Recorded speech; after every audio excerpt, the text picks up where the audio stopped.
குழந்தை வளர்ப்பில் ஒரு அழகான விஷயம் என்ன அப்படின்னா, அந்த குழந்தை தாயின் வயிற்றை விட்டு வெளியே வந்த அந்த நொடி முதல் அடுத்த 18 ஆண்டுகள், ஓகே, இவங்க அடல்ட் ஆகி காலேஜ்லாம் போற வரைக்குமே பெற்றோருடைய கையில இந்த குழந்தை வளரும்.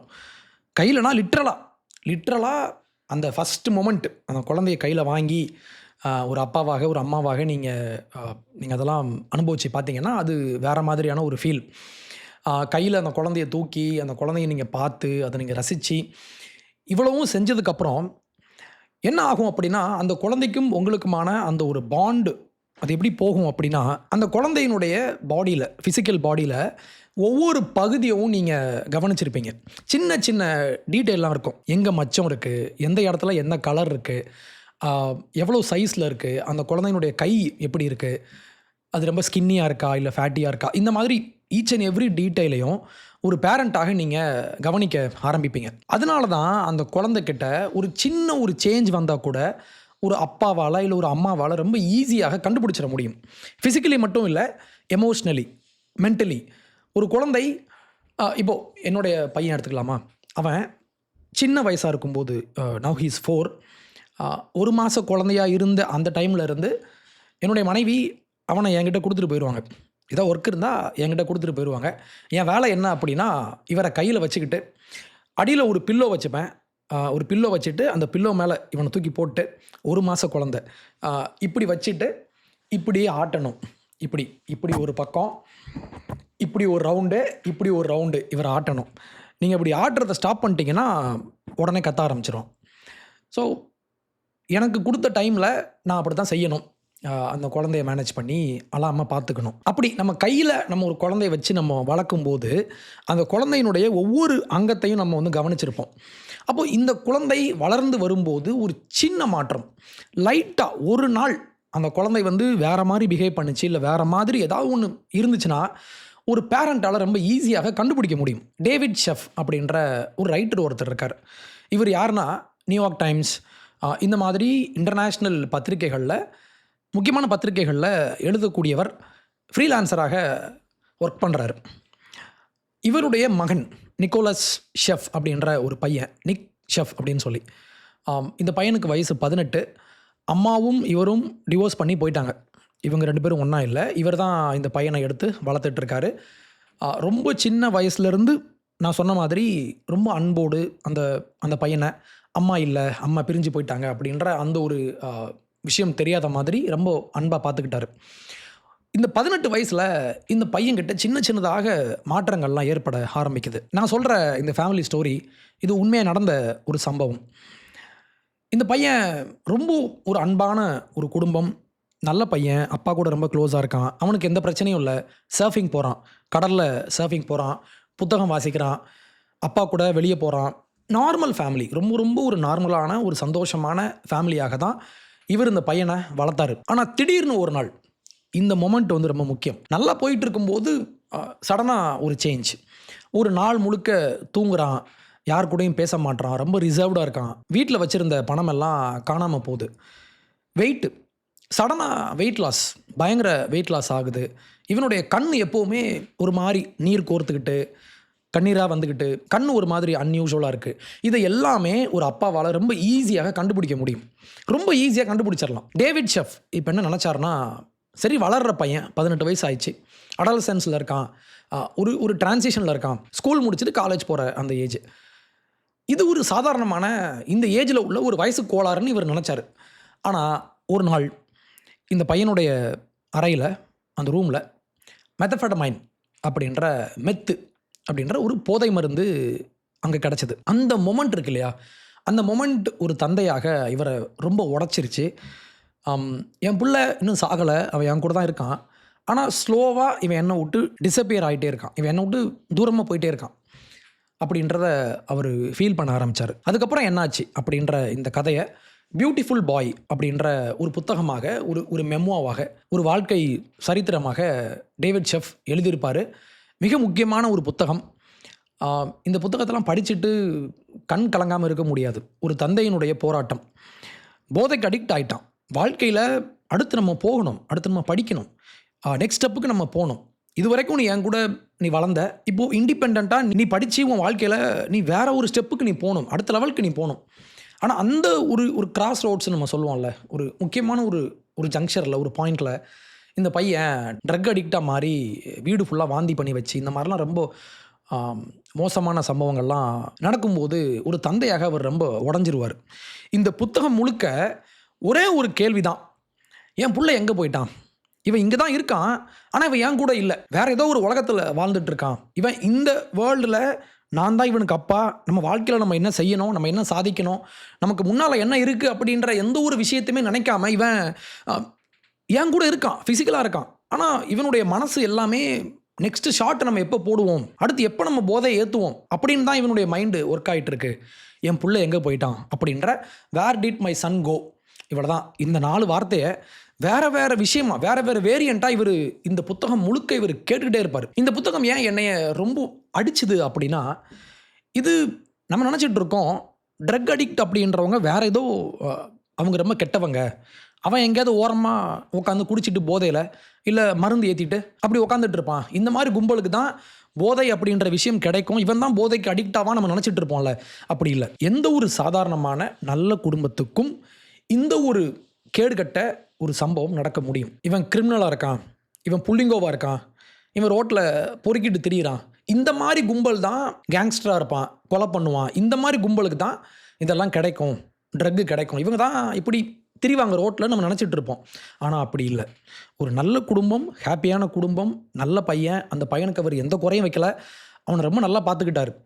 ஆனால் இங்கேயும் ட்ரக் அடிக்ஷன், போதை கலாச்சாரம், போதைக்கு அடிக்ட் ஆகி இவனை இழந்திருப்பான். அந்த மாதிரி ஒரு சம்பவம் எல்லாருக்கும் நடக்கக்கூடும் அப்படின்ற ஒரு ஹார்ட் ஹிட்டிங்கான ஒரு உண்மையை நான் புரிஞ்சுக்கிட்டேன் இந்த புக்கை படிக்கும்போது. நான் இந்த புத்தகத்துக்கு எப்படி வந்தேன் அப்படின்னா, இந்த மெமோவை பேஸ் பண்ணி ஒரு படம் ஒன்று வந்திருக்கு, பியூட்டிஃபுல் பாய் அப்படின்ற இதே பெயரில். 2018 வந்த படம். நான் லாக்டவுனில் பார்த்தேன். லாக்டவுன் டைமில் ஃபஸ்ட் லாக்டவுன், கோவிட் லாக்டவுன் பீக்கில் இருக்கும்போது படம் பார்த்துட்டு ரொம்ப எமோஷ்னலி ரொம்ப ட்ரைன் பண்ணி விட்ட ஒரு எக்ஸ்பீரியன்ஸ் இது. இந்த படத்தை பார்த்துட்டு இன்னும் நம்ம டீப்பராக போய் பார்க்கணுன்னு சொல்லி தான் நான் அந்த புத்தகம் படித்தேன். இந்த படத்தில் ஒரு சில காட்சிகள்லாம் இருக்கும். அந்த ஓப்பனிங் சீன் எடுத்துக்கலாமா?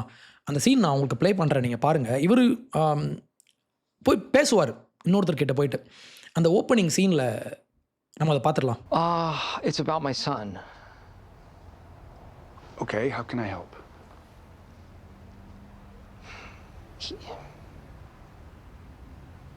There are moments that I look at him, this kid that I raised, who I thought I knew inside and out, and I wonder who he is. He's been doing all sorts of drugs, but he's addicted to crystal meth. My 2 big questions are, what is it doing to him? And what can I do to help him? அவர் சொல்கிறத கேளுங்களேன். நான் இவனை வளர்த்தேன், இது நான் வளர்த்த பிள்ளை. I thought I knew him inside and out. உள்ளே எப்படி இருக்கான், வெளியே எப்படி இருக்கான்னு அவனை நான் முழுசாக தெரிஞ்சுக்கிட்டேன். எனக்கு ஒன்று தெரியும்னு நான் நினச்சேன், ஆனால் எனக்கு தெரியாமலேயே அவன் என்னை விட்டு தூரம் போயிட்டான். இப்போ என்கிட்ட 2 கேள்வி இருக்குது. What is it doing to him? இந்த போதை மருந்து இவனுக்கு என்ன செஞ்சிட்ருக்கு, ஏன் இப்படி மாறி போயிட்டான்?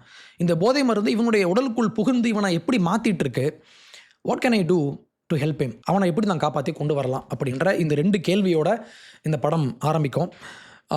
ஃபஸ்ட்டு இந்த மாதிரி மெத்து இவர் கண்டுபிடிச்சிருவார். மெத்து உங்களுக்கு தெரியும், நம்ம வால்டர் ஒயிட் பிரேக்கிங் பேடில் நம்ம தலைவர் மெத்து இவர் செஞ்சிட்ருப்பார் இல்லையா? ஸோ மிக மோசமாக ஈஸியாக அடிக்ட் பண்ணக்கூடிய ஒரு போதை மருந்து. மெத்து இவர் கண்டுபிடிச்ச உடனே இந்த பையனை கூட்டு போயிட்டு ஒரு ரீஹாபில் கொண்டு போய் சேர்த்து விடுவார். ஒரு மறுவாழ்வு மையம், போதை மறுவாழ்வு மையம். இவர் போய் இங்கே சேர்த்த உடனே அங்கே கொஞ்சம் திருந்தி வருவான்.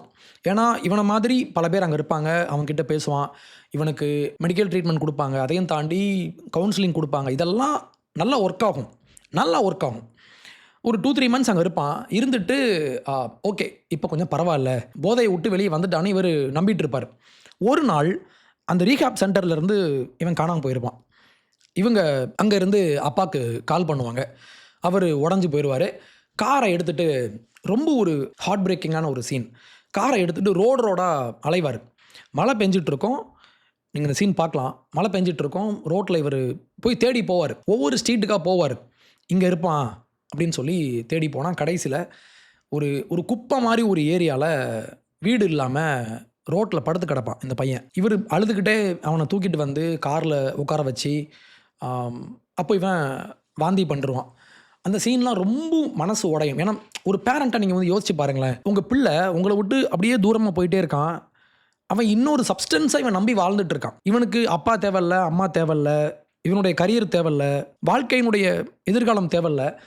ஒரு பொருளை உள்ளே ஏற்றிட்டு ஒரு ஆல்டர்னேட் கான்ஷியஸ்னஸ், இன்னொரு மனநிலைக்கு இவன் போயிட்டு இதை நம்பி இவன் வாழ்ந்துட்டு இருக்கான் அப்படின்ற ஒரு வருத்தம் அந்த அப்பாவை உடைச்சிரும். ஸோ இந்த புத்தகமும் சரி, இந்த படமும் சரி, என்னை ரொம்ப ஆழமாக பாதித்த ஒரு விஷயம். ரொம்ப எமோஷன் பண்ணி விட்டுறோம் அந்த மாதிரி ஒரு விஷயம்.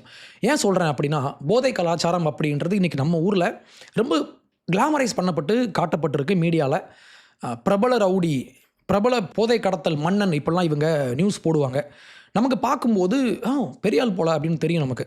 லைக் இந்த பேப்லோ எஸ்கபார் இந்த மாதிரி ஆட்கள்லாம் நம்ம ரொம்ப பயங்கர கிளாமரைஸ் பண்ணி பெரிய ஆள் மாதிரி காமிச்சிருப்பாங்க. ஆனால் அப்படி இல்லை. போதை அப்படின்றது ஒரு குடும்பத்தை சிதைச்சி ஒருத்தனுடைய ஆன்மாவை அழிக்கக்கூடிய, நம்மளை மொத்தமாக காலி பண்ணி விட்டுறக்கூடிய ஒரு விஷயம் அது. ஸோ அப்படி ஒரு விஷயத்தை பற்றி ஒரு அவேர்னஸ் க்ரியேட் பண்ணுற மாதிரி அண்ணாமலை மிக முக்கியமான ஒரு தீமை அவர் எடுத்துக்கிட்டு இதை பண்ணியிருக்காரு. சண்டே அவங்களுக்கு ஒரு பெரிய ஒரு கான்ஃபரன்ஸ் அண்ட் ரேலி அவங்க பண்ணாங்க. போதை தடுப்பு அவேர்னஸ் க்ரியேட் பண்ணுற மாதிரியான ஒரு மாநாடுன்னு சொன்னாலுமே இது ஒரு பொலிட்டிக்கல் கான்ஃபரன்ஸ் தான், இவருடைய அரசியல் லான்ச் பண்ணுற மாதிரி. ஆனால் அதுக்கு முன்னால் இவங்க ஒரு டாக்குமெண்ட் ஒன்று ரிலீஸ் பண்ணியிருந்தாங்க. ஒரு 41 பக்கத்தில் ட்ரக்கு எப்படி நம்ம ஊரில் ட்ரக்கு ஈஸியாக கிடைக்குது, இதனுடைய பாதிப்புகள் என்ன, இது குளோபலி எவ்வளோ பிரச்சனையை இது உருவாக்கியிருக்கு, இதுக்கு நாங்கள் என்ன சொல்யூஷன் சொல்கிறோம், வி த லீடர்ஸ் அப்படின்ற இந்த அமைப்பு நாங்கள் என்ன சொல்கிறோம் அப்படின்ற மாதிரி அண்ணாமலை ஒரு 41 பக்கத்தில் விரிவான ஒரு அறிக்கை ஒன்று கொடுத்துருந்தாரு. பாலிசி பேப்பர் அது. அதை நான் முழுசாக படித்தேன். நம்ம இந்த வீடியோவில் நம்ம அதை பேசலாம். ஃபஸ்ட்டு அண்ணாமலை அவர் ஆரம்பிச்சிருக்கிற இந்த புதிய அமைப்பு ஒரு அரசியல் முன்னோட்டம் அப்படி எடுத்துக்கலாம். அவருக்கு என்னுடைய அன்பான வாழ்த்துக்கள். ஏன்னா பிஜேபியிலேருந்து ஒரு தனியாக ஒரு மூவ்மெண்ட் ஆரம்பித்து வரணும்னா ஒரு தைரியம் ஒன்று வேணும். அவர் அதை செஞ்சுருக்காரு. என்னுடைய பாராட்டுக்கள். அண்ணாமலை பற்றி என்னுடைய இம்ப்ரெஷன் என்ன அப்படின்னா, பாசிட்டிவாக என்ன இருக்குது அப்படின்னா எனக்கு எதுவுமே தோண மாட்டேங்குது. நெகட்டிவாக என்ன இருக்குது அதுவும் எனக்கு எதுவும் தோண மாட்டேங்குது. ஏன்னா நெகட்டிவ்னா ஈவில். இப்போது என்கிட்ட வந்து கெவின் திமுக அப்படின்ற ஒரு வார்த்தையை நீங்கள் சொன்னாலே நான் ட்ரிகர் ஆகிடுவேன். திமுகன்னு சொன்னாலும் நமக்கு டென்ஷன் ஆகிடும். They are evil. ஓகே, இவங்க வந்து ஒரு ஈவில் பார்ட்டி, ஒரு ஈவில் ஐடியாலஜியை கொண்ட ஒரு ஈவில் கட்சி. ஆனால் அண்ணாமலை என்னால் ஈவிலாக என்னால் பார்க்க முடியலை. அவர் கெட்டவரா நல்லவரா எனக்கு தெரியாது. ஆனால் அவரை நம்பி 19 லட்சம் மக்கள் இவரை இன்றைக்கி ஃபாலோ பண்ணுறாங்க அப்படின்னா நம்ம அதை மதிக்கணும்ல. அது அவ்வளோ சாதாரணமாக நடக்கிற விஷயம் இல்லை. ஒருத்தர் கட்சி ஆரம்பித்து ஒரு மூமெண்ட் லான்ச் பண்ணி ஒரு மாதத்துக்குள்ளாக 2 மில்லியன் பீப்புளை இவர் அட்ராக்ட் பண்ணுறாருன்னா அவ்வளோ ஈஸியாக ஒருத்தரால் பண்ண முடியாது. இது ஒரு பெரிய அச்சீவ்மெண்ட் தான். நான் அதை அப்ரிஷியேட் பண்ணுறேன். ஆனால் அரசியலில் இவருடைய ஸ்டாண்ட் என்ன, இவர் என்ன டைரக்ஷனில் போக போகிறாரு, இவரை பற்றி என்னுடைய இம்ப்ரெஷன் என்ன அப்படின்னா ஃபீலிங்ஸே இல்லை. 0 ஃபீலிங்ஸ்னு வச்சுக்கலாம். நல்லாவும் இல்லை, கெட்டதாகவும் இல்லை. அண்ணாமலை ஓகே ஒரு தலைவராக இன்றைக்கி வந்திருக்காரு. வாழ்த்துக்கள். ஏன்னா இவருடைய இந்த மூமெண்ட்டில் இந்த 19 lakhs பீப்புளில் 54% யார் அப்படின்னா 40 வயசுக்கு உட்பட்டவர்கள் தான். இதுவே ஒரு பெரிய விஷயம் தானே. ஏன்னா இன்றைக்கு உள்ள யங் பீப்புளை நம்ம பொலிட்டிசைஸ் பண்ணி நம்ம அவங்கள கொண்டு வரதே பெரிய கஷ்டம். அரசியல் வரமாட்டாங்க. விஜய் வந்ததுனால ஏதோ இன்றைக்கி ஒரு கூட்டம் அப்படி போகுது. அது சினிமா கும்பல் அப்படி தான் அது போகும். ஆனால் ஒரு ஐடியாலஜி சார்ந்து, அதுவும் பிஜேபி மாதிரியான ஒரு ஐடியாலஜி கொண்ட ஒரு கட்சி, அவங்களுக்குன்னு ஒரு கொள்கை இருக்குது. அந்த கொள்கையை ஃபாலோ பண்ணி இவர் அங்கேருந்து தான் இவர் பேஸ் பில்ட் பண்ணி கொண்டு வந்திருக்கார். ஸோ வாழ்த்துக்கள். பட் நம்மளுடைய ஃபோக்கஸ் இந்த வீடியோவில் அந்த டாக்குமெண்ட்டில், அது ரொம்ப முக்கியமான ஒரு பேப்பர். அதை நீங்கள் ஒவ்வொருத்தரும் படிக்கணும். அதில் அவர் சொன்ன விஷயங்களில் எனக்கு ஃபஸ்ட் ஆஃப் செகண்ட் ஆஃப்னு நான் அதை ரெண்டாக பிரிச்சுக்கிறேன். ஃபஸ்ட் ஆஃப் பார்த்திங்கன்னா பிரச்சனையை அவர் ரொம்ப தீவிரமாக அட்ரஸ் பண்ணியிருக்காரு. என்ன பிரச்சனை, ஏன் ட்ரக் இங்கே பெரிய பிரச்சனையாக இருக்குது, இதனுடைய காரணம் என்ன, எப்படிலாம் இந்தியாவுக்குள்ளே ட்ரக்கு வருது, எங்கேருந்து வருது, யார் இதை பண்ணுறாங்க, இவங்களுடைய நோக்கம் என்ன, எவ்வளோ ட்ரை பண்ணாலும் ஏன் நம்மளால் இதை ஸ்டாப் பண்ண முடியலை அப்படின்ற ஒரு மிக நேர்த்தியாக அமைக்கப்பட்ட டேட்டா பேக்ட் பேப்பர் இது. நிறைய டேட்டா, எல்லாமே சும்மா வாயில் வந்ததெல்லாம் பேசிட்டுலாம் போகலை. ரொம்ப விரிவாக எழுதப்பட்ட உட்காந்து ரிசர்ச் பண்ணி டீப்பராக இவங்க படிச்சிருக்காங்க. ஸோ அது நம்ம பார்க்கணும். பார்ட் 2 செகண்ட் பார்ட் பார்த்திங்கன்னா தீர்வு கொடுத்துருக்காங்க. நாங்கள் என்ன தீர்வு சொல்கிறோம் அப்படின்ற அந்த சொல்யூஷன் பார்ட் வரும்போது எனக்கு பெரிய பிரச்சனை அது உள்ள இருக்குது. நான் இது ரெண்டுமே நான் பேசிடுறேன். அரசியலை பொறுத்த வரைக்கும் எனக்கு என்ன பிடிக்கும் அப்படின்னா பாலிசிஸ். எனக்கு தெரிஞ்சு இந்த எலெக்ஷன் கேம்பெயின், இந்த எலெக்ஷன் சீசனில் நிறைய பேர் மேனிஃபெஸ்டோ விட்டாங்க. அதில் என்னை கவர்ந்த ஒரே ஒரு மேனிஃபெஸ்டோவாக நான் எதை சொல்லுவேன்னா, அண்ணன் சீமான் அவர்களுடைய அந்த என்டிகே மேனிஃபெஸ்டோ 450 பக்கம். உங்களுக்கு சீமானனை பிடிக்குமோ இல்லையோ, எனக்கும் அவர்கிட்ட மாற்றுக்கிறது உண்டு. ஆனால் அந்த டாக்குமெண்ட் இருக்கு இல்லையா, ஒரு விஷன் இருக்கும். எப்போவுமே நீங்கள் ஒரு கம்பெனி ஸ்டார்ட் பண்ணுறீங்கன்னா, இப்போது ஃபார் எக்ஸாம்பிள் இப்போது ஐடி கம்பெனி போகிறீங்கன்னா, இப்போது நான் அங்கே ஒர்க் பண்ண டைம்லலாம் ஒரு கம்பெனி எனக்கு இப்போ அங்கேருந்து கால் வந்துச்சுன்னா ஃபார் இன்டர்வியூ, ஜாப் இன்டர்வியூ, முதல்ல பண்ணுற வேலை என்னென்னா, அவங்களுடைய வெப்சைட் ஓப்பன் பண்ணி மிஷன் விஷன் என்ன, மிஷன் விஷன் ஸ்டேட்மெண்ட் என்ன, இவங்க என்ன செய்ய ட்ரை பண்ணுறாங்க. ஐடி இண்டஸ்ட்ரி இங்கே பூம் ஆகி நிறைய பேர் நிறையா பண்ணிகிட்ருக்காங்க. நீங்கள் என்ன செய்ய போகிறீங்க அப்படின்ற அந்த டாக்குமெண்ட் ரொம்ப ரொம்ப முக்கியம். அது பல பேர் சும்மா சும்மா அப்படியே எழுதி வைக்கிறாங்க. நம்ம அப்படி பண்ண முடியாது. ஒரு சரியான பிஸ்னஸ் மாடலை எய்ம் பண்ணி அங்கே போகணும் அப்படின்னு நினைக்கிற எந்த ஒரு கம்பெனியுமே இவங்களுடைய வெப்சைட்டில் மிஷன் விஷனை ரொம்ப ஸ்ட்ராங்காக எழுதியிருப்பாங்க. சும்மா அப்படியே டெம்ப்ளேட் மாதிரி நாங்கள் அப்படி, நாங்கள் இப்படி, நாங்கள் வந்து புரட்சி பண்ணுறோம், அதெல்லாம் இல்லை. ரொம்ப எளிமையாக இந்த company what is our USP, எங்களுடைய யூனிக் செல்லிங் பாயிண்ட் என்ன, இதை இவங்க சொல்லணும். அவங்க தான் ஒரு சரியான கம்பெனியை நான் இவங்களை அசஸ் பண்ணுறேன். அந்த மாதிரி தான் பார்த்தீங்கன்னா, நான் உனக்கு என்னது சிலிண்டர் தரேன், உனக்கு தங்கம் தரேன், உனக்கு கேஷ் கொடுக்குறேன், அதெல்லாம் வந்து சொத்தை அழிக்கிற, அரசாங்கத்தை அழிக்கிற, அரசாங்கத்தினுடைய காசுகளெல்லாம் கரியாக்குற வேலை இது. விஜய் இந்த வேலை தான் பண்ணிகிட்டு இருக்கார். எனக்கு இதெல்லாம் உடன்பாடே கிடையாது. மாறாக எங்களுடைய நாட்டில், எங்களுடைய தமிழ்நாட்டில், எங்களுடைய ஸ்டேட்டில் என்ன பிரச்சனை இருக்குது, மக்களுக்கு என்ன பிரச்சனை இருக்குது, அந்த பிரச்சனையை கரெக்டாக அடையாளம் கண்டு பிரச்சனையை முதல்ல டயக்னோஸ் பண்ணிவிட்டு அதுக்கு தீர்வு எங்கே, இது ரெண்டையுமே கொடுக்கணும். அந்த வகையில் சீமானனுடைய அந்த பேப்பர்ன்றது முக்கியமான ஒரு பேப்பர். அது நீங்கள் படிங்க. அது சாத்தியமா இல்லையா, அது எந்த அளவுக்கு நம்ம செயல்படுத்த முடியும், அதிலலாம் ஒரு சில பிரச்சனைகள் இருக்குது. ஆனால் ஒரு டாக்குமெண்ட்டாக அது ஒரு விஷன்ஸ் நிறைஞ்ச ஒரு டாக்குமெண்ட் அது. ஸோ அதே மாதிரி ஈக்குவலாக ஒரு விஷன்ஸ் நிறைஞ்ச ஒரு டாக்குமெண்ட்டாக நான் அண்ணாமலை வெளியிட்ட இந்த டாக்குமெண்ட்டை நான் பார்க்குறேன். முக்கியமாக ஃபஸ்ட் பார்ட்டில் இவர் என்ன சொல்கிறாரு, ட்ரக்கை நம்ம சீரியஸாக நம்ம டிஸ்கஸ் பண்ணுறதே இல்லை. மாறாக சும்மா கட்சி, திமுக ஆட்சிக்கு வந்துட்டாங்க, இவங்க கடத்தல் பண்ணுறாங்க, அதிமுக ஆட்சிக்கு வந்துட்டாங்க, டிவிக்கு ஆட்சிக்கு வந்துட்டாங்கன்னு ஒரு பொலிட்டிக்கல் பார்ட்டிக்குள்ளே நம்ம இந்த பிரச்சனையை நம்ம சுருக்கி பார்க்குறோம். இங்கே இன்றைக்கி இவ்வளவு போதை மருந்து கைப்பற்றப்பட்டுச்சு, இவ்வளவு கஞ்சா செடிகள் அழிக்கப்பட்டுச்சுன்னு டெய்லி நம்ம நியூஸில் நம்ம பார்க்குறோம்ல. இதெல்லாம் மேம்போக்காக பேசுகிற பிரச்சனையை அணுக தெரியாமல் இவங்க வந்துட்டாங்கன்னா எல்லாம் மாறி போயிடும் அப்படின்னு நம்ம ரொம்ப சிம்பிளாக நம்ம பார்த்துட்ருக்கோம். இது வந்து அரசியல்வாதிகள் அரசியல் பண்ணுறதுக்கு இவங்களுக்கு வந்து ஹெல்ப் பண்ணும். ஆனால் ட்ரக் அப்படின்றது ஒரு குளோபல் ஃபினாமினான். இது இந்தியா, தமிழ்நாடு அப்படின்றதையும் தாண்டி உலகமெங்கும் இருக்கிற ஒரு பெரிய பிரச்சனை இது. அப்போ இந்த பிரச்சனையை நம்ம சிம்பிளாக ஒரு லா அண்ட் ஆர்டர் பிரச்சனையை பார்த்துட்டு நம்ம போயிட்டோம்னா, ஒரு சட்ட ஒழுங்கு சீர்கேடு அப்படின்னு பார்த்துட்டு போயிட்டோம்னா, பெரிய படம், இந்த பிகர் பிக்சர்னு நம்ம சொல்லுவோம்ல, அது மிஸ் ஆகும். இவர் என்ன சொல்கிறாரு, அதையும் தாண்டி இது ஒரு சிவிலைசேஷனல் ப்ராப்ளம், ஒரு நாகரிகத்தை அழிக்கக்கூடிய ஒரு பெரிய ப்ராப்ளம் இது. குடும்பங்களை, கல்வியை, ஒரு பர்சனுடைய ப்ரொடக்டிவிட்டி, இவன் எப்படி வாழ்க்கையில் நெக்ஸ்ட் ஸ்டெப்புக்கு போய் ஒரு ஸ்டெப்பாவது முன்னால் போய் ஒரு சம்பவத்தை இவன் செய்யணும், இவன் ஒன்று அச்சீவ் பண்ணணும் அப்படின்னா இவன் முதல்ல மைண்டு ஒழுங்காக இருக்கணும்.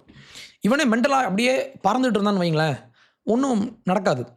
அந்த சிவிலைசேஷனே அழிஞ்சு போயிடும். அப்போ இது லா அண்ட் ஆர்டர் பிரச்சனை மட்டும் இல்லை, அதையும் தாண்டின பிரச்சனை அப்படின்ற ஒரு மெயினான பாயிண்ட்டுக்கு அண்ணாமலை வந்து சேர்ந்துருக்காரு. இந்த டாக்குமெண்ட்டில் அண்ணாமலை எப்படி ஸ்டார்ட் பண்ணுறாரு அப்படின்னா, சும்மா இங்கே லோக்கலாக வந்து பாருங்கள், திமுக தான் காரணம், திமுக வந்து போதை மருந்து கடத்திட்டாங்க, இவங்க ஒழுங்காக ஆட்சி பண்ணலை அப்படின்னு சொல்லி எந்த ஒரு குறிப்பிட்ட கட்சியும் இவர் பாயிண்ட் பண்ணவே இல்லை. அது ரொம்ப ஒரு நல்ல விஷயம். ஏன்னா ட்ரக் அப்படின்றது நம்ம லோக்கல் பிரச்சனை கிடையாது, இது ஒரு இன்டர்நேஷ்னல் ப்ராப்ளம். நம்ம ஊரில் உற்பத்தி பண்ணுறாங்க அப்படின்னாலுமே அந்த உற்பத்தி பண்ணுறவன் யார், அந்த உற்பத்தி பண்ணுற அந்த ஃபார்முலா எங்கே உள்ள ஃபார்முலா, யார் உள்ளேருந்து வெளியே இருந்து நமக்கு டிராஃபிக்கிங் பண்ணி கொண்டு வரான், இதெல்லாம் பெரிய பிரச்சனை இல்லையா, இதெல்லாம் நம்ம பார்க்கணும்ல. அப்போது இவர் என்ன பண்ணுறாரு, முதல் பக்கத்திலேயே இவர் குளோபல் பெர்ஸ்பெக்டிவ் அப்படின்னு சொல்லி ஆரம்பிக்கிறாரு. உலகம் எங்குமே 2023 ஒரு ஆய்வுப்படி 6%, 6% மக்கள் போதை மருந்து பயன்படுத்துகிறாங்க. இது அஃபிஷியல் டேட்டா. உள்ளே எவ்வளோ இருக்கும் நமக்கு தெரியாது, அதிகமாக இருக்கும் கண்டிப்பாக. அப்போது இவர் 10 நாடுகளை குறிப்பிடுறாரு. என்னென்ன நாடுகளில் என்னென்ன பிரச்சனை உண்டு, எந்த போதை மருந்து எந்த நாட்டில் அதிகமாக பயன்படுத்தப்படுதுன்னு சொல்லி US, UK, Australia, Canada, Afghanistan, Iran, இந்த மாதிரி 10 நாடுகள் எடுத்துகிட்டு பிரேசில், இந்த மாதிரி எல்லா நாடுகள்லையுமே என்னென்ன போதை மருந்து இங்கே அதிகமாக பயன்படுத்தப்படுது அப்படின்னு சொல்லி இவர் பேசியிருப்பார் விரிவாக. ஃபார் எக்ஸாம்பிள் இப்போ யூஎஸ் எடுத்துக்கிட்டிங்கன்னா அங்கே ஃபென்டனில் அப்படின்ற ஒரு ட்ரக் ஒன்று ரொம்ப ஃபேமஸ். ஃபென்டனில் ஒரு சிந்தட்டிக் ட்ரக். இந்த சிந்தட்டிக் ட்ரக்னா என்னன்னு நான் உங்களுக்கு பின்னால் சொல்கிறேன், ரொம்ப சுவாரஸ்யமாக இருக்கும். ஃபென்டனில் அப்படின்ற அந்த பேரை கேட்கும்போது உங்களுக்கு ஜார்ஜ் ஃப்ளாய்டு உங்களுக்கு ஞாபகத்துக்கு வருவார். அந்த பிளாக் லைவ்ஸ் மேட்டர் அப்படின்னு சொல்லப்படுற அந்த ஒரு கும்பல்லாம் கிளம்பி வந்து பிரச்சனை பண்ணாங்க தெரியுமா, லாக்டவுன் டைமில். அப்போது இவர் கொல்லப்பட்டார்ன்றது உண்மை, கொல்லப்பட்டது குற்றம், அதையும் நான் ஒத்துக்கிறேன். ஆனால் இவர் சாகிறதுக்கு முக்கியமான காரணம் ஃபென்டனில் அப்படின்ற ஒரு போதை மருந்து இவருடைய உடம்புல இருந்துச்சு அப்படின்ற விஷயம் ஆட்டாப்சியில் உறுதிப்படுத்தப்பட்ட விஷயம். ஓகே, அப்போ அங்கே இந்த போதை மருந்து ஊசி மூலமாக ஏற்றப்படுகிற ஒரு மிக மோசமான ஒரு போதை மருந்து இவங்க ஊரில். இதே மாதிரி யூகேல ஒரு பிரச்சனை, ஹெராயின், மெத்து, இந்த மாதிரி நிறைய விஷயங்கள்லாம் அங்கே உண்டு. அதே மாதிரி ஆப்கானிஸ்தான், அங்கே பார்த்தீங்கன்னா ஓபிஎம், இவன் ஓபிஎம்மை அங்கே பயிரிட்டு வளர்த்துக்கிட்டு இருக்கானுங்க. அப்படிலாம் அங்கே நடந்துச்சு. அப்போ ட்ரக் அப்படின்றது ஒரு குளோபல் இஷ்யூ. இந்த இஷ்யூவை நீங்கள் அவ்வளோ ஈஸியாக நீங்கள் சால்வ் பண்ண முடியாது. இன்றைக்கி காலையில் வெனஸ்டே மார்னிங் ஃபேஸ்புக் ஓப்பன் பண்ண உடனே என் கண்ணில் படுற முதல் செய்தி என்ன அப்படின்னா, ஸ்பெயினில் 2024 ஒரு கப்பலை இவங்க பிடிச்சிருக்காங்க. லாட்டின் அமெரிக்காவிலேருந்து கிளம்பி ஸ்பெயின் வழியாக போன ஒரு கப்பல் உள்ள என்ன இருந்திருக்குன்னா வாழைப்பழம், பனானா. ஓகே, வாழைப்பழத்தை நாங்கள் எடுத்துகிட்டு போகிறோன்னு சொல்லி, ஆனால் அது வாழைப்பழத்துக்குள்ளே இவன் கொக்கைன் வச்சுருக்கான். எவ்வளோ கொக்கைன்னா 13 டன் கொக்கைன், 13,000 கிலோ கொக்கைன் பிடிச்சிருக்காங்க. எல்லாமே நான் வாழைப்பழத்தை கொண்டு போகிறேன்னு சொல்லி இப்படிலாம் இவங்க பண்ணுறாங்க. எவன் இப்படி பண்ணா அப்படின்னு போய் தேடி பார்த்தா இது அமெரிக்காவுக்கு போகுது கனெக்ஷன். அங்கே உள்ள ஒரு கம்பெனி, ஒரு பெரிய ஒரு கார்ப்பரேட் கம்பெனி, அவனுங்க மணி லாண்ட்ரிங் பண்ணணும், பணத்தை வந்து பிளாக்கை வந்து ஒயிட்டாக மாற்றணும். இப்படி மணி லாண்ட்ரிங் பண்ணுறவனும் இப்போ என்ன பண்ணுறான், ட்ரக்கை வாங்கி இப்படி பிஸ்னஸ் பண்ணிகிட்டு இருக்கான். இவனுங்க என்ன மாதிரி கம்பெனி அப்படின்னா, நீங்கள் ஐபிஓ பார்த்துருப்பீங்க. ஒரு ஸ்டாக் மார்க்கெட்டில் போயிட்டு ஒரு கம்பெனியை போயிட்டு நீங்கள் லிஸ்ட் பண்ணுறீங்க. லிஸ்ட் பண்ணும்போது நீங்கள் ஃபண்ட் ரைஸ் பண்ணுறீங்க, ஸ்டாக் மார்க்கெட்டில் போய் லிஸ்ட் பண்ணிவிட்டு. இவன் என்ன பண்ணுவான், இவங்ககிட்ட கம்பெனியே கிடையாது, இது ஒரு ஷெல் கம்பெனி. ஆனால் இவன் ஐபிஓ ஒன்று போட்டு ஃபண்ட்ஸை வந்து ரைஸ் பண்ணி அந்த காசை வச்சு இவன் இங்கே இருக்கிற கம்பெனியை இவன் அக்வயர் பண்ணி இதை மெர்ஜ் பண்ணி, இப்படி அக்விசேஷன் அண்ட் மெர்ஜர், இந்த பிஸ்னஸ் பண்ணிகிட்டு இருக்கிற ஒரு கம்பெனி. இதுவே ஒரு கேவலமான ஒரு ப்ராசஸ் தான். இவன் என்ன பண்ணுறானுங்க, அப்போது இவங்ககிட்ட ஃபண்ட்ஸ் நிறையா இருக்கும். இந்த ஷிப்பை பிடிச்சாங்க இல்லையா, பிடிச்ச அந்த காலகட்டத்தில் தான் இவன் $200 மில்லியன் பணத்தை இவன் ரைஸ் பண்ணியிருக்கான். யார்கிட்ட இருந்து, இன்வெஸ்டர்ஸ் கிட்ட இருந்து பணத்தை வாங்கி, இந்த பணத்தை நம்ம இப்போ லாண்டர் பண்ணணும். என்ன பண்ணலாம், போய் ட்ரக்கு பண்ணு. அப்போது ட்ரக் விற்கிறவன்லாம் நம்ம நினச்சிட்டு இருக்கோம் ரோட்டில் இருந்து இவனை கஞ்சா விற்றுட்டு இருப்பான், இவனை பிடிப்பானுங்க. ஆனால் பண்ணுறது ஃபுல்லாக யாருன்னு பார்த்தீங்கன்னா பெரிய பெரிய ஆட்கள், கோடிக்கணக்காக, எத்தனையோ 1000 கோடிக்கணக்காக இது உள்ள பணம் புழங்கிட்டு இருக்கு. அதுவும் ரொம்ப இன்னோவேட்டிவாக வாழைப்பழம்னு சொல்லி அதுக்குள்ளே இவன் இதெல்லாம் பண்ணுறானுங்கன்னா ரொம்ப ஷாக்கிங்காக இருக்குது நம்ம இதெல்லாம் கேட்கும்போது. அப்போது இது இந்தியன் பிரச்சனை மட்டும் இல்லை, தமிழ் பிரச்சனை மட்டும் இல்லை, இது உலகளாவிய பிரச்சனை. இங்கே உள்ள லோக்கல் கட்சிகளை மட்டும் நம்ம காரணமாக நம்ம சொல்ல முடியாது. இவங்களும் காரணம் தான், இல்லாமலாம் இல்லை. ஆனால் பெரிய அளவில் இவங்களுக்கு சப்ளை பண்ணுறது யார், இது ஒரு குளோபல் ஆப்ரேஷன் இல்லையா? ஸோ இந்த விஷயத்தை இவர் கரெக்டாக புரிஞ்சு வச்சிருக்காரு. அப்போ நம்ம இந்த மாதிரி பெரிய பெரிய ஆட்களை பற்றி நம்ம பேசும்போது, இந்த சாக்லர் ஃபேமிலி அப்படின்ற ஒரு மிகப்பெரிய ஒரு கார்ப்பரேட் குடும்பம் ஒன்று இருக்குது. இவங்க பர்டியூ ஃபார்மா அப்படின்ற ஒரு ஃபார்மா கம்பெனி இவங்க நடத்திட்டு இருந்தாங்க. இந்த கம்பெனி தான் என்ன பண்ணாங்கன்னா, வலி நிவாரணி, பெயின் கில்லர்ஸை நாங்கள் மேனுஃபேக்சர் பண்ணுறோம் அப்படின்னு சொல்லி பெர்மிஷன் வாங்கி, அதில் ஒரு சில மக்களை அடிக்ட் பண்ணக்கூடிய எலிமெண்ட்ஸ் எல்லாம் உள்ள ஆட் பண்ணி, இதுக்கு பேர் தான் ஓபியாய்டு கிரைசிஸ்னு சொல்லுவாங்க. ஒரு போதை மருந்துக்கு நம்மளை அடிமைப்படுத்தின ஒரு மிகப்பெரிய ஒரு கார்ப்பரேட் பின்னால் இருந்து இயக்குன ஒரு கார்ப்பரேட் கிரீட் இது. ஓகே, இந்த சாக்லர் ஃபேமிலின்ற ஒரு மோசமான குடும்பம் பின்னால் இவங்களை ட்ரையலில் கொண்டு வந்து வச்சு இவங்களை காலி பண்ணி விட்டாங்க. இப்போ இந்த கம்பெனி மூடியாச்சு. இப்போ தான் ஒரு 5-6 இயர்ஸ் இருக்கும். இவங்களுடைய கதையை நீங்கள் படிக்கணும்னா, எம்பையர் ஆஃப் பெயின் அப்படின்ற பெயரில் ஒரு புத்தகம் ஒன்று இருக்குது. பேட்ரிக் கீஃப் அப்படின்ற ஒரு பத்திரிகையாளர் இதை பற்றி ரொம்ப விரிவாக எழுதியிருப்பார். இது நான் படித்தேன் 2022 யாரோ ஒருத்தர் இந்த புக்கை எனக்கு ப்ரெசென்ட் பண்ணாங்க. நேற்று இந்த புக்கை நான் தேடி பார்த்தேன், மேலே இருக்கான்னு காணோம், எங்கேயாவது போட்டிருப்பேன். அந்த புக்கு நீங்கள் படிச்சிங்கன்னா, இந்த சாக்லர் ஃபேமிலி அப்படின்ற ஒரு குடும்பம் எப்படி ஒர்க் பண்ணாங்க, இவங்களுடைய ஃபார்முலா என்ன, எப்படி இவங்க ஒரு நாட்டையே எப்படி சீரழிச்சாங்க, இவங்களுடைய ப்ராஃபிட்டுக்காக ஒரு குடும்பம் ஓபியாய்டு கிரைசிஸ் அப்படின்னு சொல்லப்படுற போதை மருந்து கலாச்சாரத்தை இன்னைக்கு மக்கள் மத்தியில், சாதாரணமான மக்கள் மத்தியிலையும் போதைக்கு இவங்களை அடிக்ட் பண்ணி விட்டது யாருன்னா இந்த ஒரு கம்பெனி.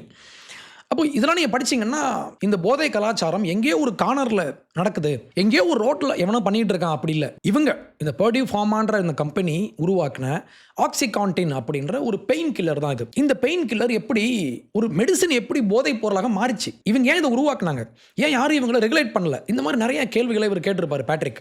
இந்த புத்தகத்தில் நீங்கள் படிங்க. ஃபார்மா கம்பெனிஸ் அத்தனை பேரும் இப்படி இல்லை, ஆனால் பெரும்பாலும் ஒரு ரெகுலேஷன் இல்லாமல் இவங்களுக்கு ஒரு இன்சென்டிவ் இருக்குது. சும்மா மருந்து விற்றா எவனும் வாங்க மாட்டான், அதில் கொஞ்சம் போதையை கொஞ்சம் ஏற்றி விடு. இந்த ஒரு மருந்து நான் சொன்னேன் இல்லையா, ஃபென்டனில் அப்படின்ற மருந்து. இந்த ஃபென்டனில் எதுக்கு பயன்படுத்துவாங்கன்னா கேன்சர் பேஷண்ட்ஸ் வந்து அவங்களுக்கு வலி தாங்கிறதுக்காக பயன்படுத்தப்பட்ட ஒரு மருந்து. அதே மாதிரி ஐசியூவில் இருக்கிற பேஷண்ட்ஸ்க்கு கொடுக்கறதுக்காக, அனஸ்தீசியா கொடுக்கறதுக்காக, இந்த மாதிரி ரொம்ப சிவியரான பெயின் கில்லராக கொடுக்கப்பட்ட மருந்து தான் ஃபென்டனில். இதெல்லாம் ஹெராயினோட 50 மடங்கு ஸ்ட்ராங்கர்னு சொல்கிறாங்க. நம்ம இதெல்லாம் படிக்கும்போது தலையை சுத்தும். அப்போ ஆக்சிகான்டின் மாதிரியான மருந்துகளை இவங்க ப்ரெஸ்கிரிப்ஷனாக கொடுப்பாங்க, வலிக்கு கொடுப்பாங்க. அப்போ என்ன ஆகும்னா இதில் இருக்கிற ஒரு சில எலிமெண்ட்ஸ் வந்து மக்களை ஈஸியாக அடிக்ட் பண்ணக்கூடியது. ஆனால் என்ன பிரச்சனை, ப்ரெஸ்கிரிப்ஷன் வேணும். இப்போ நீங்கள் அடிக்ட் ஆகிட்டீங்க, மருந்து வேணும், அந்த போதை மருந்து வேணும், ப்ரெஸ்கிரிப்ஷன் இல்லை. அப்போ என்ன பண்ணுவீங்க, அப்போ இல்லீகலாக பிளாக் மார்க்கெட்டுக்கு அந்த மருந்து போகுமா? இப்படித்தான் இங்கே உருவாகுது பிரச்சனை. இதில் பல பேர் ஓடி ஆயிடுறாங்க, ஓவர் டோஸ், இந்த மாதிரி பிரச்சனைலாம் உண்டு. ஓடியாகி அவங்க இறந்து. அப்போது ஒரு மிகப்பெரிய பிரச்சனை இங்கே உருவாக்கப்பட்டு, இந்த பிரச்சனை பரப்பப்பட்டு, இது ஒரு எலிமெண்ட் தான். இந்த கம்பெனி ஒரு சின்ன ஒரு பீஸ். இதே மாதிரி நூற்றுக்கணக்கான கார்ப்பரேட் கம்பெனிஸும் சரி, ப்ரைவேட்டாக உருவாக்குற இந்த மாதிரி ஆட்களும் சரி, ரெகுலேஷன் ஒழுங்காக இல்லாதனால இவங்க இப்படி இந்த பிரச்சனையை கிளப்பி விட்டாங்க. அப்போ இந்த பேப்பரில் அண்ணாமலை ஒரு முக்கியமான பாயிண்ட் இவர் அட்ரஸ் பண்ணுறாரு. என்னன்னா, இந்தியா ஏன் இதில் ரொம்ப அதிகமாக பாதிக்கப்படுது அப்படின்ற ஒரு கேள்வி. ஏன்னா இந்தியாவினுடைய லொக்கேஷன், ஜியோகிராஃபி இதில் ரொம்ப முக்கியமான ஒரு ரோல் ப்ளே பண்ணுது. ஏன்னா இவர் மேப்லாம் போட்டு காமிச்சிருப்பார் இந்த பேப்பரில். நீங்கள் பாருங்களேன், இந்த பக்கம் இந்தியாவிற்கு மேற்கு பக்கமாக டெத் கிரசென்ட் அப்படின்ற 3 நாடுகள், பாகிஸ்தான், ஆப்கானிஸ்தான், இன்னொன்று ஈரான். இந்த பக்கம் கிழக்கு பக்கமாக பார்த்தீங்கன்னா இதை டெத் ட்ரையாங்கிள் அப்படின்னு சொல்கிறாங்க. இது வந்து மயான்மர், தாய்லாந்து, லாவோஸ் அப்படின்ற இந்த 3 நாடுகள். இந்த 3 நாடுகள் தான் இந்தியாவுக்குள்ளே புஷ் பண்ணுறது போதைப் பொருட்களை. இவங்க எப்படிலாம் புஷ் பண்ணுறாங்கன்னு இவர் பேசியிருப்பார். அதுக்கு முன்னால் நீங்கள் இந்த மேப் நீங்கள் பார்க்கணும். இந்தியா அப்படின்ற ஒரு நாடு 3 பக்கமும் கடல் இருக்குது. ஆனால் நம்மளை சுற்றி இருக்கிற நாடுகள்லாம் பாருங்களேன், இங்கே தண்ணி, கீழே தண்ணி, நம்ம இங்கே இருக்கோம். இவனும் பிரச்சனை. இங்கே ஒரு 3 பேர், இங்கே ஒரு 3 பேர் நமக்குள்ளே ரொம்ப ஆக்டிவாக இங்கே புஷ் பண்ணுறாங்க போதைப் பொருட்களை. அப்போ இந்தியா இதில் அதிகமாக பாதிக்கப்படுதுன்னா நம்ம ரொம்ப வல்னரபிளாக இருக்கோம் அப்படின்ற ஒரு பாயிண்ட் இவர் குறிப்பிட்றாரு. இது உண்மைதான். இவங்க எப்படி கொண்டு வராங்க அப்படின்ற 3 விஷயம் இருக்குது. ஒன்று, கடல் மார்க்கமாக ரொம்ப ஈஸி இல்லையா, கடல் மார்க்கமாக ரொம்ப ஈஸியாக நீங்கள் ட்ரக் நீங்கள் கொண்டு வரலாம். நான் ஒரு நியூஸ் பார்த்தேன், அதை இதுலேயும் இவர் கோட் பண்ணுறாரு. ராமநாதபுரத்தில் அங்கே எத்தனையோ கிலோ கோக்கைன் அங்கே பிடிக்கிறாங்க, எங்கள் ராம்நாட்டில். அப்போ இந்த பக்கத்தில் இருந்து, கிழக்கு பக்கமாக இருந்து கடல் மார்க்கமாக நமக்குள்ளே இங்கே இவங்க கொண்டு வராங்க. இன்னொரு பிரச்சனை பார்த்தீங்கன்னா ட்ரோன்ஸ் வச்சுக்கிறான். எங்கள் இந்தியா பாகிஸ்தான் பார்டரில் ட்ரோன்ஸ் மூலமாக இவங்க உள்ளே ரொம்ப ஈஸியாக கொண்டு வராங்க. இது 2வது பிரச்சனை. 3வது ஒரு பிரச்சனை இருக்குது. இது ரொம்ப சீரியஸான பிரச்சனை. என்னென்னா, லேபில் இவங்க மேனுஃபேக்சர் பண்ணுறாங்க. இதான் நம்ம பேச வேண்டிய ட்ரெடிஷ்னல் வர்சஸ் சிந்தட்டிக் ட்ரக்ஸ்.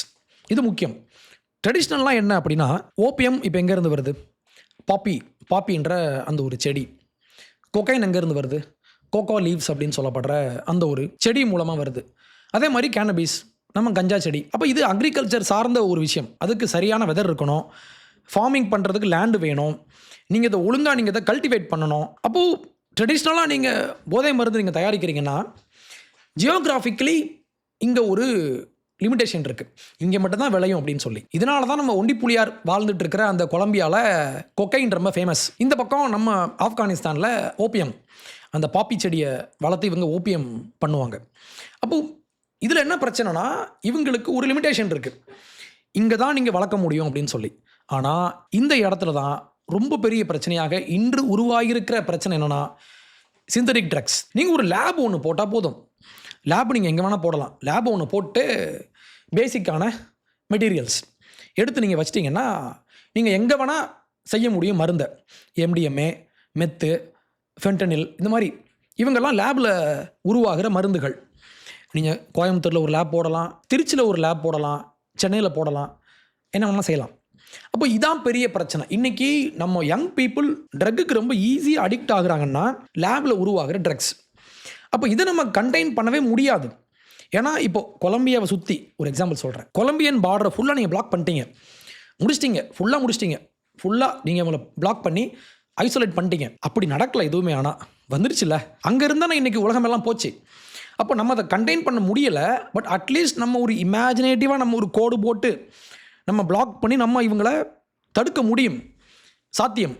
ஆனால் இன்றைக்கி இருக்கிற மாடர்ன் சிந்தட்டிக் ட்ரக்ஸை பொறுத்தவரை நீங்கள் எங்கே வேணால் லேப் போடலாம். இந்த பிரச்சனையை இவர் இந்த பேப்பரில் முக்கியமாக குறிப்பிடுறாரு. While traditional plant-based drugs, cannabis and opiates still make up the majority of the volume seized 41-39, there has been a staggering shift towards high-value synthetic drugs. அப்போ இது வரைக்குமே நம்ம பிளான் பேஸ்டாக இவங்க பண்ணிகிட்டு இருக்காங்க. நம்ம சீஸ் பண்ண ட்ரக்ஸில் அதிகமாக இருக்கிறது என்னென்னா இந்த மாதிரி பிளான் பேஸ்டாக பண்ணுறது தான். ஆனால் இங்கே சிந்தட்டிக் ட்ரக்ஸ் வந்து இப்போது அதிகரிச்சிட்டு இருக்கு. அப்போ என்ன பிரச்சனைனா, இன்னொரு குறிப்பிட்ட ஆண்டுகளில் இது இன்னும் அதிகரிக்குமா? அப்போ என்ன ஆகும்? நீங்கள் பார்டரில் நீங்கள் கண்ட்ரோல் நீங்கள் கொண்டு வந்தாலும் உள்ளுக்குள்ளே மதுரை பக்கத்தில் நீங்கள் ஒரு லேப் போட்டு பண்ணிங்கன்னா எவனுக்கு தெரியும் இல்லையா?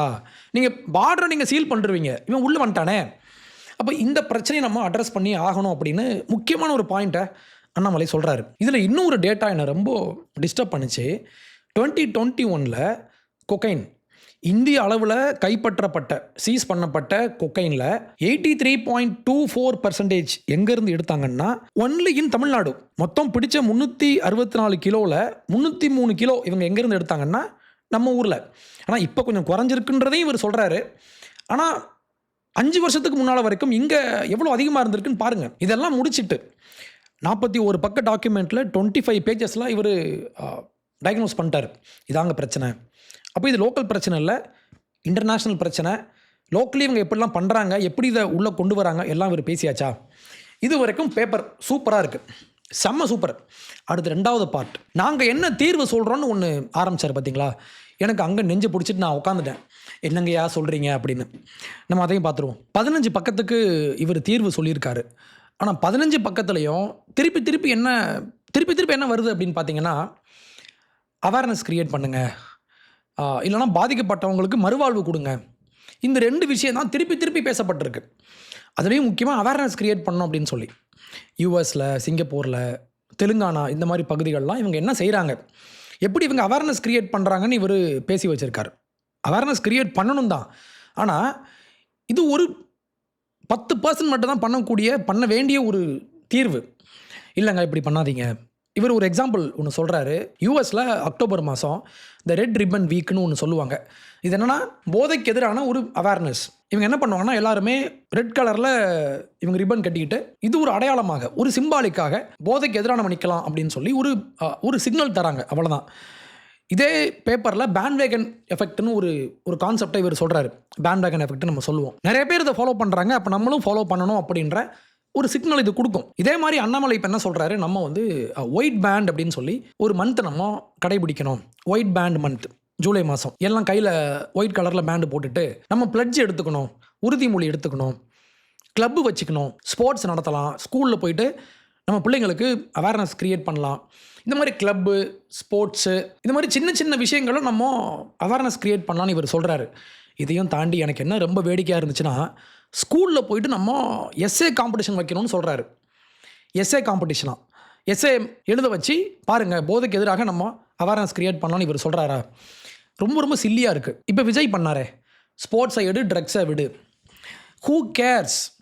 ஐயா, விஜய் யாருங்க?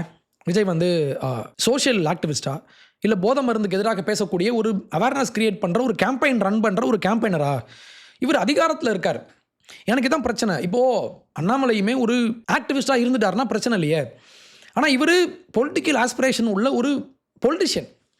ஓகே, அப்போ அரசியல்வாதிகள் கிட்ட என்ன இருக்குன்னா, என்கிட்ட இல்லாத ஒரு விஷயம் என்னென்னா பவர். அவங்கக்கிட்ட பவர் இருக்குது, விஜய் கிட்ட பவர் இருக்குது.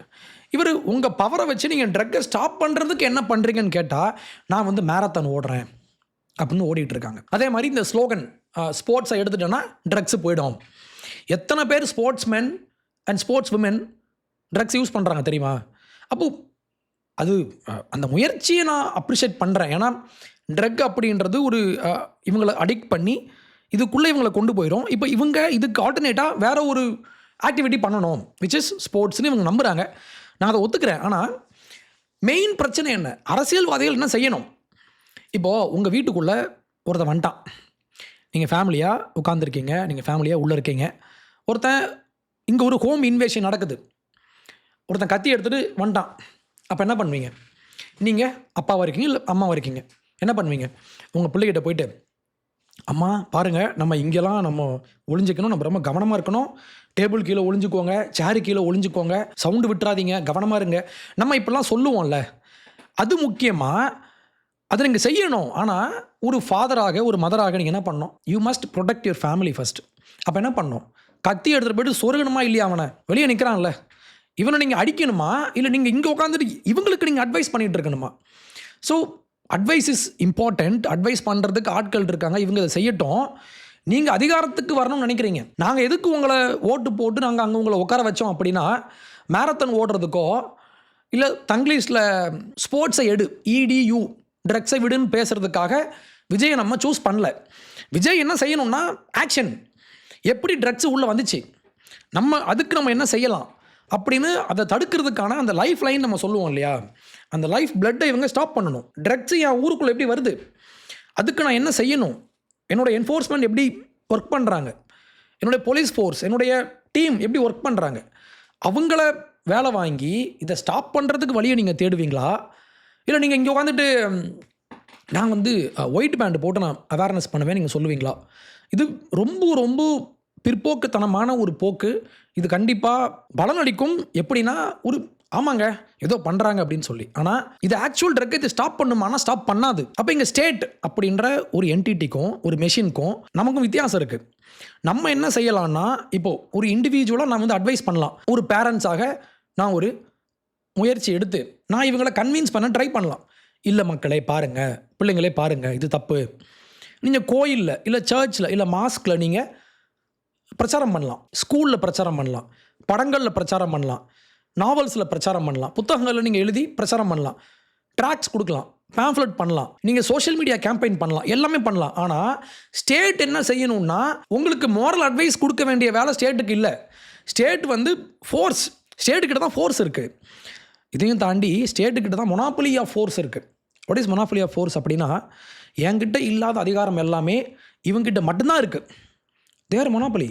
அவங்க என்ன செய்யணும்னா, அதிகாரத்தை பயன்படுத்தி என்ன செய்யணும், கட் பண்ணுங்கள், லைனை கட் பண்ணுங்கள். அதை விட்டுட்டு நான் உனக்கு அட்வைஸ் பண்ணுறேன் அப்படின்னா அது ஒரு நல்ல தீர்வாக நான் பார்க்கல. இந்த சொசைட்டியை அழிக்கக்கூடிய தீய சக்திகளிடம் இருந்து என்னுடைய நாட்டை, என்னுடைய ஊரை, என்னுடைய சமூகத்தை காக்க வேண்டிய பொறுப்பு லெஜிட்டிமேட்டாக ஃபோர்ஸை பயன்படுத்தலாம். லெஜிட்டிமேட்டாக பயன்படுத்தக்கூடிய அந்த பவர் யாருக்கிட்ட இருக்குன்னா, அரசுக்கிட்ட தான் இருக்குது, விஜய்கிட்ட தான் இருக்குது, அண்ணாமலை கிட்ட வரும் நம்புகிறேன். இவர் ஜெயிச்சார்னா வரணும். இது இவங்களுடைய ஆசை, வரட்டும், தப்பு இல்லை. ஆனால் நீங்கள் என்ன செய்ய போகிறீங்க அப்படின்னா, அப்போயும் நான் மேரத்தான் ஓடுவேன் அப்படின்னா ₹1 பிரோஜனம் இல்லை. ஏன்னா நீங்கள் டீல் பண்ணுற ஆள் யார்? இவெல்லாம் ட்ரக்கை ஒரு வேலையாக பண்ணிகிட்டு இருக்கான். இந்த கார்ட்டல்ஸ்லாம் பண்ணுறாங்க தெரியுமா? இவன் நம்மளை மாதிரி நார்மலான ஆட்கள்லாம் இல்லை. இதெல்லாம் ஆர்கனைஸ்டு க்ரைம், திட்டமிட்டு ரொம்ப சிஸ்டமேட்டிக்காக இயங்குகிற ஒரு இன்டர்நேஷ்னல் நெட்வொர்க் இது. இவங்களை நம்ம எப்படி ஸ்டாப் பண்ணணும்? இவங்களுக்கு ஒரு எக்கனாமிக் இன்சென்டிவ் இருக்குது இல்லையா? பெரிய கம்பெனி பணம் வச்சுருக்கான், இன்வெஸ்டர்ஸ் கிட்ட இருந்து பணம் வாங்குறான். இந்த பணத்தை லாண்டர் பண்ணணும். என்ன பண்ணுறான்? நேராக கோகைனுக்கு போகிறான், நேராக ட்ரக் கிட்ட போகிறான். அப்போது இங்கே பணத்தை நம்ம வெள்ளையாக்கினாலும் நம்ம எங்கே போகிறோம்?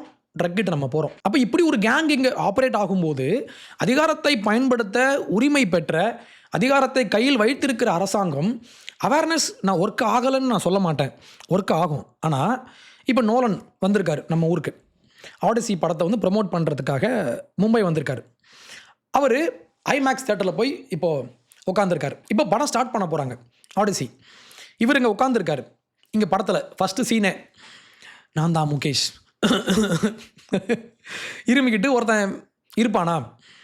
அப்போது நீங்கள் யோசிச்சு பாருங்கள், அரசு நினைக்கிறாங்க ஸ்மோக்கிங் கில்ஸ்னு நம்ம போட்டோன்னா மக்கள் திருந்திருவாங்க, நம்ம ஒரு ஆடு ஒன்று போட்டோன்னா மக்கள் திருந்திருவாங்க.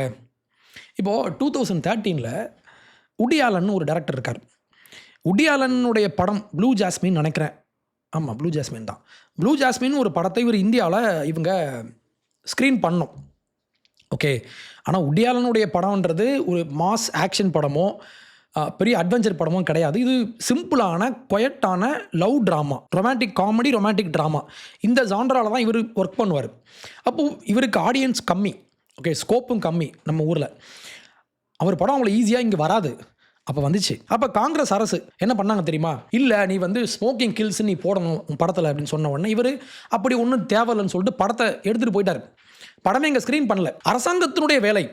இப்போது ஸ்மோக் பண்ணுறது கெட்டது அப்படின்னு அரசு நம்பினாங்கன்னா டொபாக்கோ கம்பெனிக்கிட்ட போயிட்டு, சிகரெட்ஸ் கம்பெனியை போயிட்டு ஷட் டவுன் பண்ணணுமா? உங்களுக்கு உண்மையாகவே அக்கறை இருந்துச்சுன்னா, இல்லை இங்கே உட்காந்து நீங்கள் மார்க்கெட்டிங் பண்ணிகிட்டு இருப்பீங்களா? நான் ஒரு படம் எடுப்பேன், என் படத்தில் நீ மார்க்கெட் பண்ணுவியா? ஏன்டா கடையை மூடுங்கடா, ஃபேக்ட்ரியை மூடுங்க. அவ்வளோ அக்கறை இருந்துச்சுன்னா அதை பண்ண மாட்டாங்க. சாராயம் வித்துட்டு இருப்பாங்க.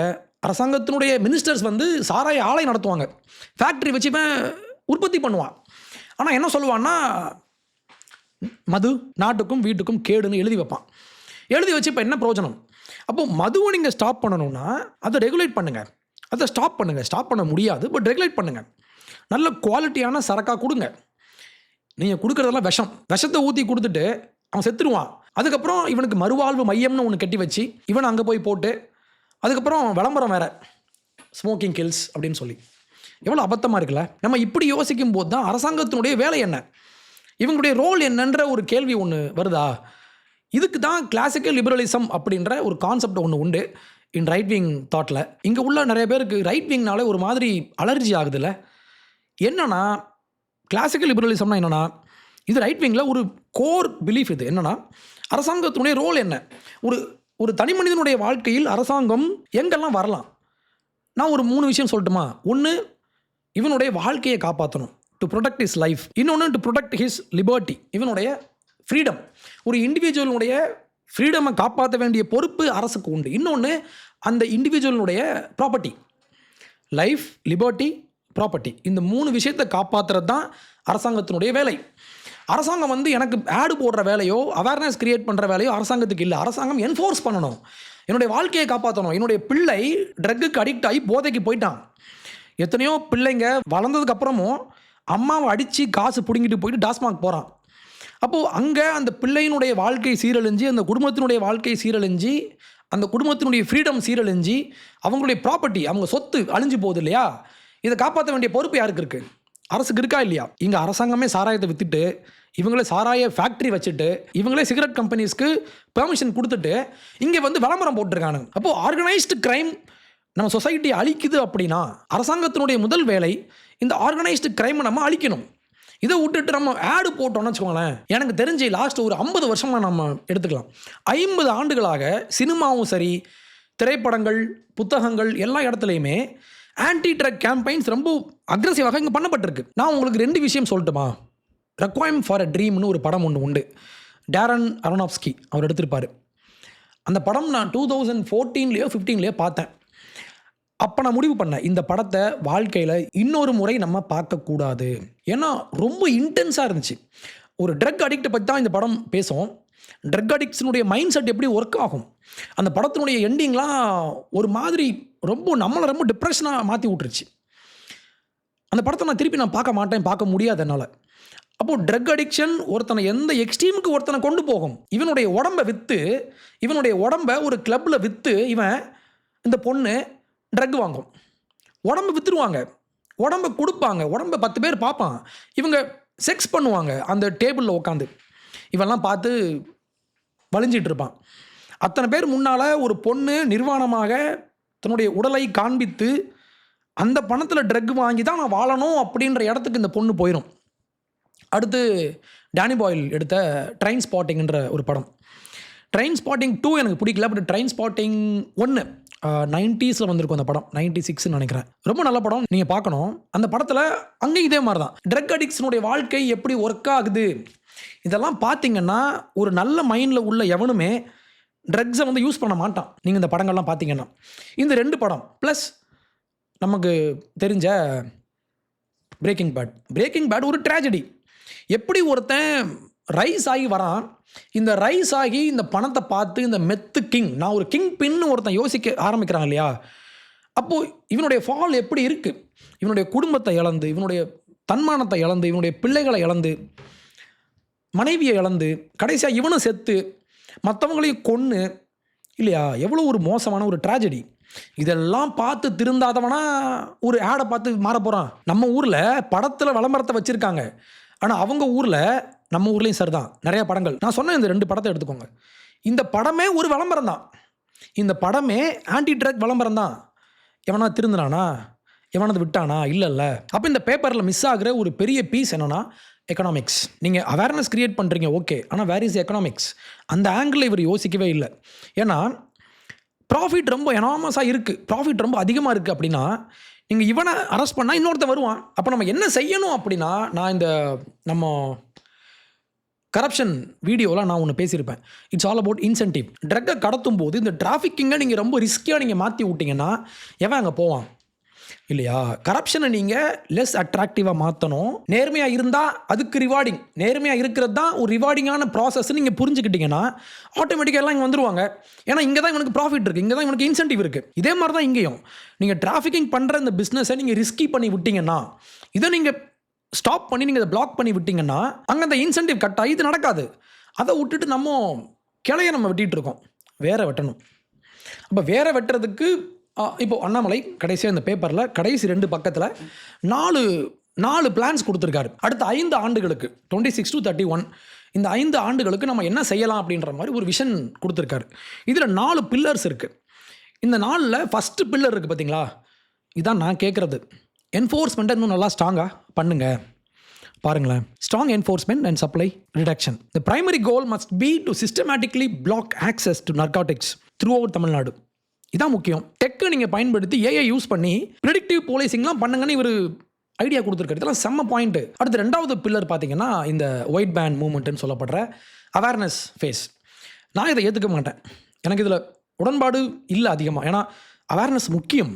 அவேர்னஸ் ஒரு 10%னா ஆக்ஷன் 90% இருக்கணும். ஆக்ஷன் பேக்டங்க என்ன இருக்குது? ஃபஸ்ட்டு பாயிண்ட் மட்டும்தான் இருக்குது. அடுத்து 3rd பில்லரில் பார்த்தீங்கன்னா இது முக்கியமான ஒரு பாயிண்ட். ஏன்னா ஓகே, பிள்ளைங்க போய் விழுந்துட்டாங்க, நம்ம இவங்கள ரீஹேப்பில் போய் சேர்த்து நம்ம இவங்கள மீட்டு கொண்டு வரணும். இது ஒரு ப்ராசஸ் தான். இப்போ உள்ள ஒருத்தன் வந்துட்டான் வீட்டுக்குள்ளே, உங்கள் பையனுடைய காலில் அடிச்சிட்டான், ப்ளீடிங் ஆகிட்டுருக்கு. ஓகே, அப்போ போயிட்டு நீங்கள் ஒன்றும் செய்ய முடியாதுல்ல. அடிபட்டுருச்சு, நம்ம இவனையும் ஸ்டாப் பண்ணணும். ஆனால் குழந்தைக்கு அடிபட்டுருச்சு, நம்ம அதையும் ஃபோக்கஸ் பண்ணணும். அப்போ அடிக்ஷன் அப்படின்றது ஒரு நோய். நீங்கள் அதை சார்ந்து வாழ ஆரம்பிச்சிட்டிங்கன்னா உங்களை ரொம்ப டிபெண்ட் ஆக்கி உங்களை முடிச்சு விட்ரும். அப்போ அவங்கள காப்பாற்றி கொண்டு வர வேண்டிய பொறுப்பு அரசுக்கு உண்டு. இதில் இவங்க ஃபோக்கஸ் பண்ணணும். அடுத்து 4th பில்லர்.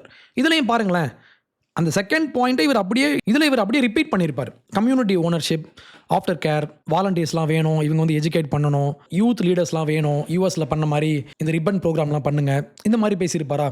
இந்த 4th பாயிண்ட்ன்றது ஹெல்ப்ஃபுல்லாக இருக்கும், இது உதவி செய்யும். ஆனால் இது செகண்டரி தான். ஏன்னா நீங்கள் சப்ளையை நீங்கள் க்ரஷ் பண்ணாமல் இந்த மாதிரி கம்யூனிட்டி ப்ரோக்ராம்லாம் யூஸ் இல்லை. ஏன்னா இது ஒரு லூப் மாதிரி மாறி போயிடும்.